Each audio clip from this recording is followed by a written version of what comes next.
The John Murray Show on RTE Radio 1 with SuperValue Travel Insurance. Don't worry about a thing with great value travel insurance online at supervalue.ie. Now, today is World Asthma Day, and here in Ireland, it's interesting to note that we have the fourth highest prevalence of asthma in the world, with more than one person dying each week from the condition. It's a big problem for sufferers, parents of children with it, and the health service as well. The Buteyko breathing method has recently been endorsed by the Global Initiative for Asthma, one of the world's leading expert bodies on asthma. And I'm joined now by Patrick McKeown, author and one of the world's leading Buteyko breathing practitioners, and by Katrina Nguyen, who suffers from asthma. You're both very welcome this morning. And Katrina, to you first. How long?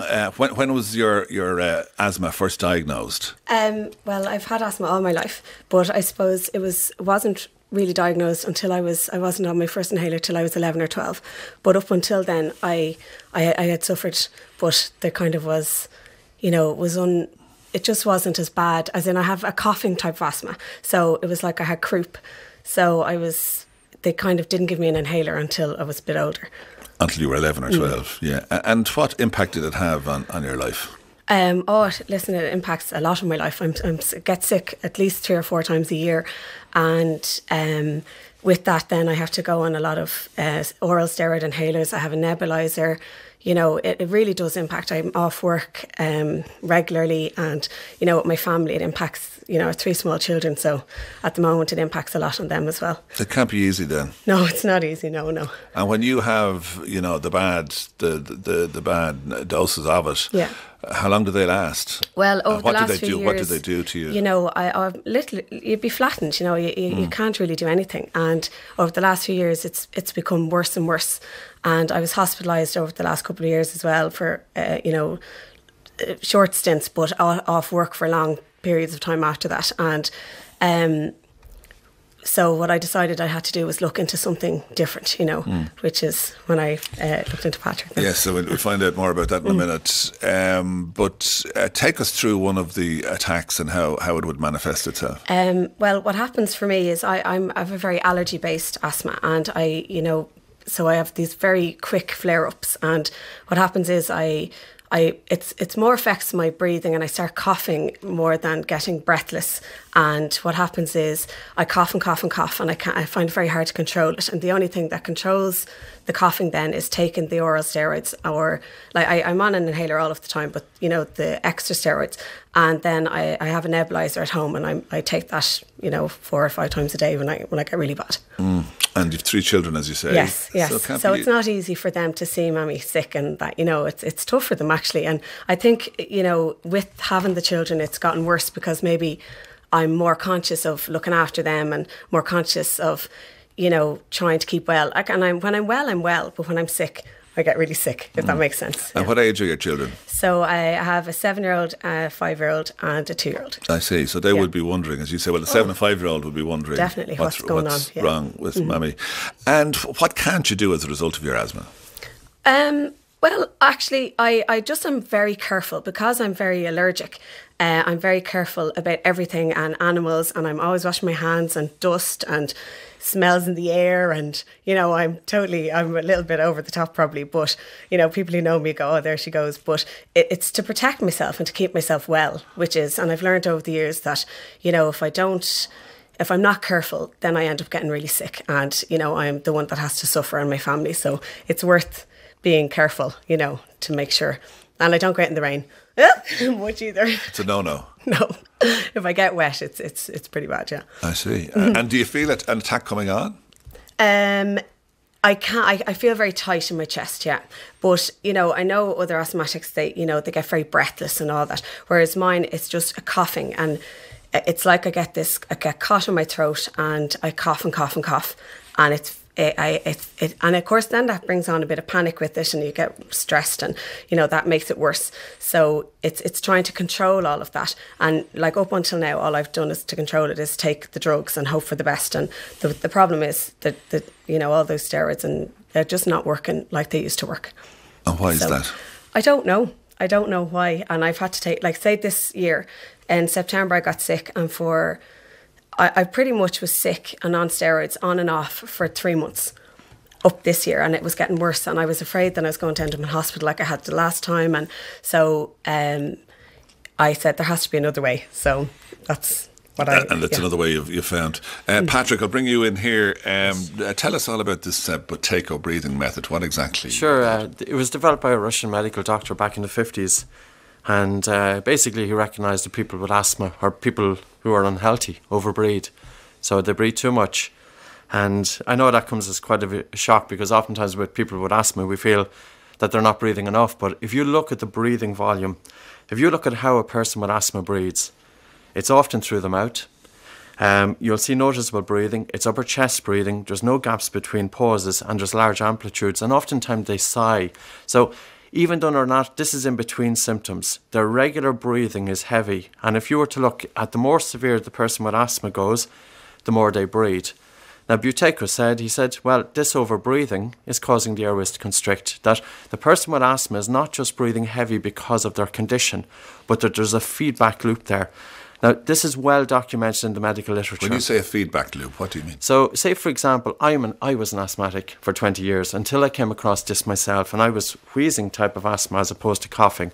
I was going around with my mouth open all the time. I was taking heavy breaths, and that would dry out my airways or cool my airways and contribute to inflammation. Now, as my airways start to narrow, I feel that I'm not getting enough air. So I'd try and start taking more air in to compensate for that feeling. But it's the over-breathing. You know, it's what I'm trying to get at is that we're not just over-breathing because of the condition. The over-breathing, including mouth breathing, is feeding into the condition on a continuous basis. In litre terms, you're drinking a bottle of water, it's 500 ml. A normal healthy person will breathe about 4 to 6 litres per minute. And a person with asthma, in between their attacks, breathe between 10 and 15 litres. Buteyko said they're breathing too much. Let's teach these people, including children, switch to nose breathing, bring their breathing volume down to normal. Then there's less cooling of the airways, less dehydration of the airways, and less energy expended by the airways trying to condition the incoming air. In other words, an individual with asthma is working their lungs too hard, and we need to teach them how to decongest the nose, switch to nose breathing, and bring the volume down to normal. But is it not easier said than done? Well, I've been working in this field for 14 years, and yes, it takes practice, but what's the alternative? You know, why should we leave somebody with asthma? Like, I was in and out of hospital as well. Nobody, and this is not a negative reflection on anything, but nobody ever told me to breathe through my nose. Now, we're talking about allergic asthma, we're talking about pollen, dust mites, animal dander. We're also talking about, strong chemicals, just as Katrina was talking about. The nose conditions the incoming air. And let's talking about the nose. It's not just the two holes in the face. There's a gas called nitric oxide that's secreted from the paranasal sinuses into the nasal cavity. And when we breathe through our nose, we carry this nitric oxide into the lungs. Nitric oxide is a natural bronchodilator. It sterilises the incoming air. It's estimated that the nose removes 3/4 of germs and bacteria from incoming air. So again, we have a situation, children in school, some kids will have coughs, and the other kids there with their mouths open are literally taking these germs straight into their lungs without any defence. It doesn't make sense for anybody with a respiratory condition to breathe through their mouth, and most of them do because they feel they're not getting enough air, because they feel that their lungs are tight. And we're not just talking about, nose breathing for asthma.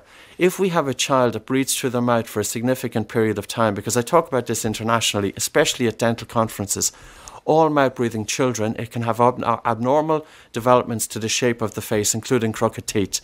So I was, for example, you see the shape of my face, I have a bent nose, my jaws are set back, my face is longer than it should be, and because my lower jaw is set back... I didn't spot all these things. But I do.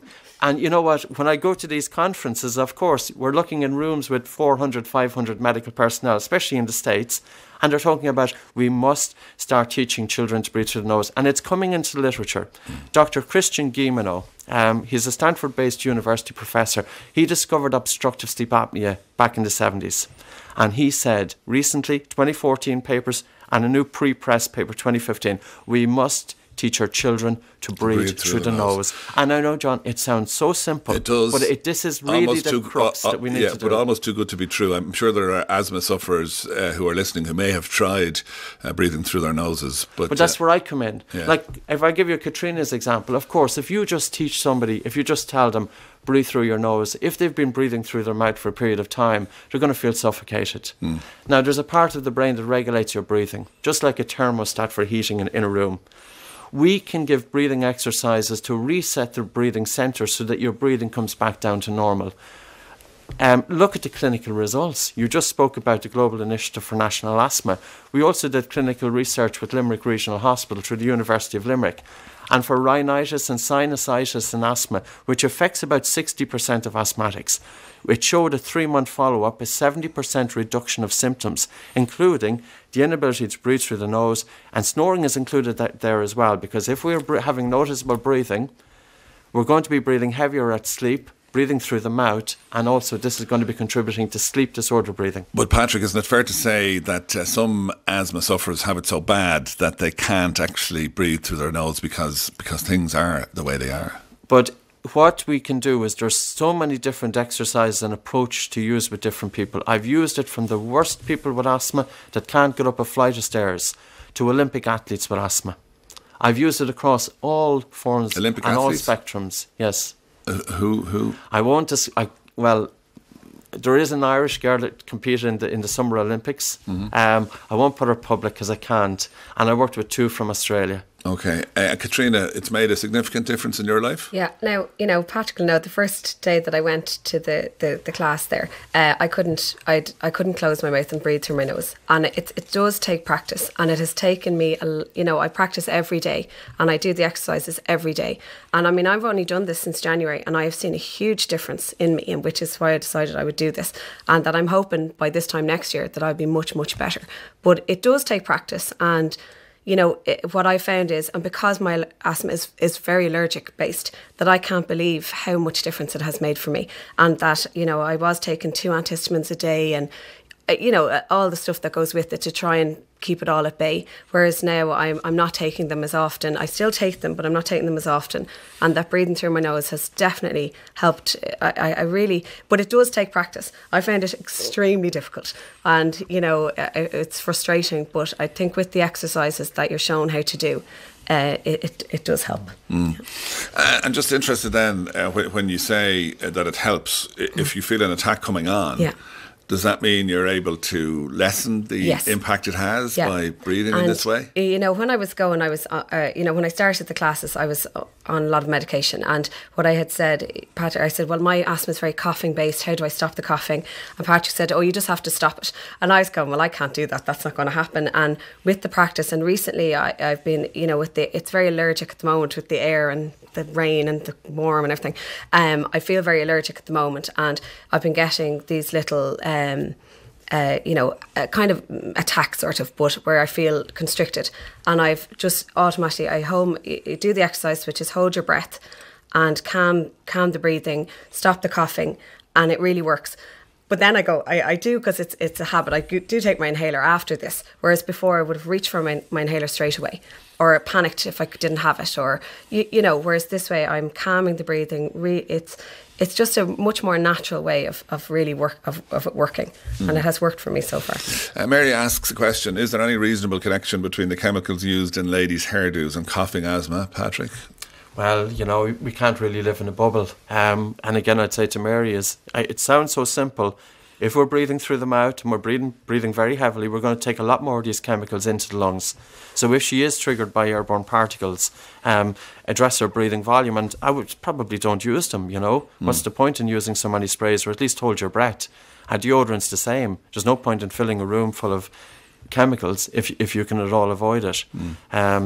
So, yeah, many triggers will affect people with asthma. But if you look at the evidence, 7 clinical trials and improved asthma control from 40 to 79%. And Dr. Robert Cowie said this is the best result ever achieved in any clinical trial on asthma, even on medication. And I need to emphasise, we don't tell people to come off medication. This is an adjunct. It's an adjunct therapy that we can improve asthma control and allow people with asthma to reduce their symptoms and better manage their symptoms, and also it leads to less need for medication. We're joined on the line now by Geraldine Kelly in Castlebar. Geraldine, good morning. Good morning, John. And good morning, Patrick. Hello, Geraldine. Hello, Patrick. John, I'd just like to say that I attended a workshop with my son. I attended Patrick's workshop for 4 evenings, and that I had suffered from asthma for over 30 years, and that for the last 18 months I have taken no inhaler, nor has my son. I have had absolutely fantastic results from the Buteyko breathing method. I started to breathe through my nose. I trained myself for about 2 years, actually. I was breathing through my nose, and I felt exactly the same. There was no change in my asthma. And I attended Patrick's workshop subsequently, and since then, as I said, he taught me how to do something called reduced breathing, and I built up the CO2 in my lungs, and I cannot get over the change that I have had in my health. No inhaler at all, from the second evening, actually, of attending Patrick's workshop. So I went for 4 evenings, and he taught myself and my son to do something called reduced breathing. It's miraculous. I still can't believe how I fought against inhaler for years, and I tried all kinds of alternative methods, food allergy testing, kinesiology, acupuncture, everything. It cost me a fortune, all to no avail. And then, luckily, I came across a book that Patrick had written called Close Your Mouth. And then I started to breathe through my nose. So a serious improvement in your quality of life, Geraldine, is what you're saying. An unbelievable improvement, John. I still can't believe it, as I said, but I would say to anybody suffering from asthma, try the Buteyko method. It will work. Just persevere. I would say to your other guests there, persevere with breathing through her nose. Listen to what Patrick is saying to you. Do the exercises that he says. They're not hard to learn. You reduce your breathing, John. It's incredible. You just reduce the amount of air that's going into your lungs. Because as Patrick explained to us, asthmatics hyperventilate. They take in too large a volume of air. And if you reduce that down, it takes a little bit of doing, but it's not hard. I have taken no medication for 18 months. In my early 20s, I would have been hospitalised with asthma. I was lucky to survive a particular attack, I realise now. How often would you have attacks, Geraldine, now? I haven't had one for 18 months, but having said that, I have had chest infections, but I've been able to get through them without taking any inhaler. And people that know me would have seen me puffing on the inhaler constantly. And I do believe that inhalers are psychologically addictive, so you become dependent on them psychologically. And the fact that I have broken that, and my son as well, John, he suffered from asthma from when he was in second class. He hasn't taken any inhaler either since we went to the workshop. I couldn't recommend it highly enough. That's why I felt when I heard Patrick was on that I just had to say what my experience was. Without a doubt, everybody with a child that has asthma should bring them to Patrick or to one of the Buteyko workshops. Geraldine Kelly in Castlebar, thank you for joining us. Thank you, John. Patrick, it's a point I'll make again. Yes. It is easier said than done. It sounds to me that there are people who are bad asthma sufferers who may not benefit. Would you accept that? Who may not benefit from, what I'm saying is may not benefit significantly from this particular treatment? Well, we have the evidence, John. The clinical trials show that they do. In the clinical trials, people were randomly selected, they were blind, they were controlled, and now there's sufficient meta-analysis and a rich body of data. This does take work. So yes, there's going to be a certain amount of people that, it mightn't be for. But let's come back to the crux of this. Your nose is not just the 2 holes in the face. And Dr. Morris Cottle, he founded the Rhinological Society in the US in the 1970s. He said the human nose performs 30 functions in the human body. Well, listen, we have 500,000 of asthmatics in this country, and never or seldom are they encouraged to breathe through the nose, and we have to address that. Well, thanks for coming in this morning. That's Patrick McKeown, Director of Education and Training at the Buteyko Clinic. And good luck, Katrina. We hope the attacks are few and far between. But thanks as well. That's Katrina Nigo.